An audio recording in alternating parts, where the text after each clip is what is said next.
MBA Gestion, c'est une chaîne dédiée à la gestion.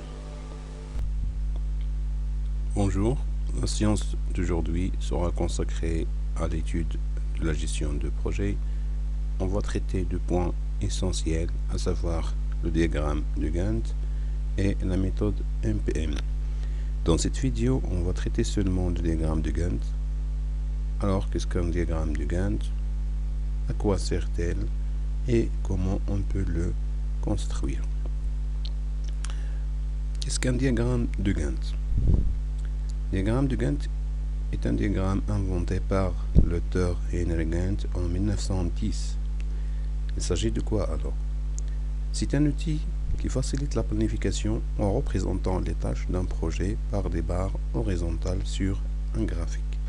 Chaque barre horizontale représente la durée d'une tâche. Et bien sûr, on représente également les interdépendances entre les différentes tâches.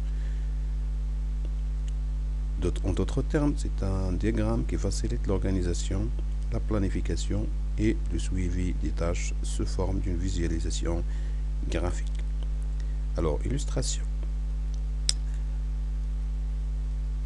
Cette illustration qu'on a élaborée sous Excel, il est représenté de la manière suivante. L'axe des abscisses représente les périodes qui sont exprimées soit par jour, soit par semaine, soit par mois. Donc, ça dépend du choix du projet. Et l'axe vertical représente les tâches. Donc, de la tâche 1 jusqu'à la tâche N. Alors, comme vous voyez ici, les barres horizontales, chaque tâche est représentée par une barre horizontale. La tâche A, par exemple, est représentée par une tâche horizontale qui dure 2 jours. Alors que la tâche A se trouve au premier niveau, okay? Donc vous voyez, parce qu'il n'y a pas de tâche antérieure à la tâche A, suivi par la tâche B qui commence à la fin du A. Alors, si vous voyez ici, en quelque sorte, pour la tâche D, D doit commencer à la fin du C au plus tard. C'est-à-dire que D peut commencer, parce qu'il a deux tâches antécédentes, C et B, il peut commencer à la fin de B, comme il peut commencer à la fin de C. Mais au plus tard, il va commencer à la fin de C. La tâche E et F, vous voyez ici, ils doivent commencer, bien sûr, simultanément à la fin de D. Et enfin, on a la tâche H, pardon, qui dure un jour.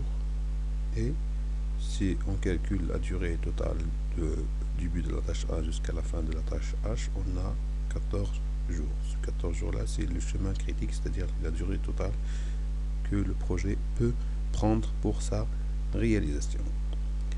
Bien, à quoi sert le diagramme de Gantt en matière de gestion de projet? Donc, c'est pour maîtriser également l'enchaînement des tâches, surtout lorsque certaines activités sont conduites en parallèle. Connaître le délai de chaque étape clé, poser des jalons pour valider les étapes, visualiser les tâches à mener, suivre l'avancée du projet et le piloter au regard des délais planifiés de manière globale ou bien individuelle, estimer l'impact d'un retard sur la date de fin et les autres tâches. Alors, grosso modo, c'est une visualisation graphique, donc on peut visualiser les tâches à mener, à réaliser, et également visualiser le délai de chaque étape, quelles sont les interdépendances entre les différentes tâches, et également quand est-ce que une tâche déterminée va commencer et quand est-ce qu'elle va arriver à sa fin. Comme on voit ici, l'enchaînement des tâches, c'est-à-dire il y a un ordonnancement des tâches de la tâche 1 jusqu'à la dernière tâche, en quelque sorte, et également les jalons, c'est-à-dire les interdépendances, les relations, les interactions qu'on peut avoir entre les différentes tâches pour les valider en quelque sorte. Et également quand est-ce que la tâche va commencer au plus tard pour ne pas impacter le retard de projet. Comment on peut construire un diagramme de Gantt? Bien sûr, on doit préparer premièrement les données dans un tableau, soit sous forme Excel, soit sous forme de logiciels dédiés à cette tâche-là. Donc actuellement, il y a des logiciels qui sont spécifiques en matière de diagramme de Gantt, mais on peut utiliser des tableaux ou bien des applications générales pour élaborer des diagrammes de Gantt. Mais on doit préparer d'abord le tableau des données pour faciliter la tâche et suivre les étapes suivantes. La première étape consiste à définir les tâches du projet et les jalons, bien sûr, lorsqu'on dit déterminer les tâches et les tâches suivantes et les repères de ces tâches, c'est-à-dire les relations qui peuvent exister entre les différentes tâches. Estimer la durée des tâches, donc on va faire une estimation du début de la tâche jusqu'à sa fin et identifier les interactions entre chaque activité, c'est-à-dire on doit déterminer le commencement de la tâche et définir également les antécédents de chaque tâche pour savoir quand est-ce que la tâche suivante va commencer. Est-ce à la fin de la tâche antérieure ou bien est-ce bien sûr à un moment donné de la réalisation de la tâche précédente. Affecter les ressources. Chaque tâche, bien sûr, ça nécessite des ressources matérielles et humaines pour sa réalisation. Donc à ce niveau-là, on doit essayer donc d'allouer des ressources nécessaires à chaque tâche. Alors comment on peut le construire? On va prendre un exemple, le choix du prestataire. Okay. Alors voilà le tableau qui représente les différentes tâches avec la durée estimée et les tâches antérieures. Donc on a 5 tâches pour simplifier l'exemple. Définir le budget comme première tâche, élaborer le cahier des charges, présélectionner les prestataires et consulter le candidat, arrêter le choix du prestataire. Si on voit la tâche A, il n'y a pas de tâche précédente, c'est-à-dire c'est une tâche qui va se trouver au premier niveau. La tâche C, en quelque sorte, ça va durer 2 jours et la tâche précédente c'est B. Pour la tâche D, on remarque bien sûr qu'il a 2 antécédents, B et C. Donc c'est-à-dire quand est-ce que la D va commencer, soit à la fin du B au plus tôt, soit à la fin du C au plus tard. Ça dépend des informations complémentaires, bien sûr. Alors voilà le diagramme. Donc ici on a les jours, okay, donc de 1 jusqu'à 18, et les tâches également qu'on a ici de A à E. Donc chaque tâche est représentée par une barre horizontale et des interdépendances par les flèches. En quelque sorte, la durée totale est de 18 jours. Bien sûr, on va essayer de clarifier cet exemple à travers Excel. Voilà. Donc on a ici les jours. Ici on a la durée. Voilà, chaque tâche, par exemple A, ça prend 2 jours, il est représenté horizontalement.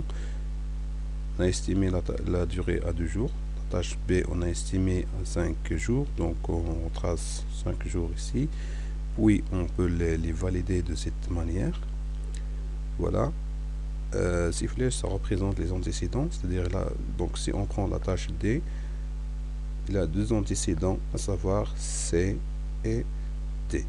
Donc D peut commencer bien sûr à la fin du C, comme vous voyez ici, donc c'est-à-dire dès le moment où C arrive à sa fin, on commence la tâche D. Ou bien, ou plutôt, on peut commencer la tâche D à partir de la fin du B ici. Ça dépend bien sûr des informations qu'on a sur le projet, sur l'enchaînement des tâches, et également enfin la tâche E qui sera commencée à partir du 17e jour et qui va durer 1 jour. Alors si on calculons la durée totale du début de la tâche A jusqu'à la fin de la tâche E, on a une durée totale qui est de 18 jours. Donc c'est la durée maximale, ou bien la durée critique que le projet doit prendre pour sa réalisation. Et voilà, en quelque sorte. Voilà le diagramme qui est présenté comme ça. Enfin, le diagramme de Gantt est donc un outil de planification des tâches, c'est-à-dire qu'il permet de faire un ordonnancement des tâches et un enchaînement des tâches, bien sûr, pour permettre le suivi et le contrôle.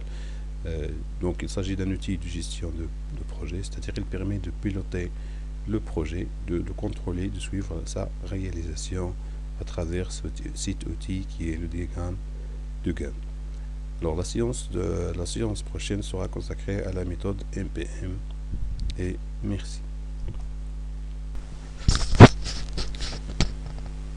Merci de soutenir notre chaîne MBA Gestion par des likes, des partages et des abonnements à cette chaîne.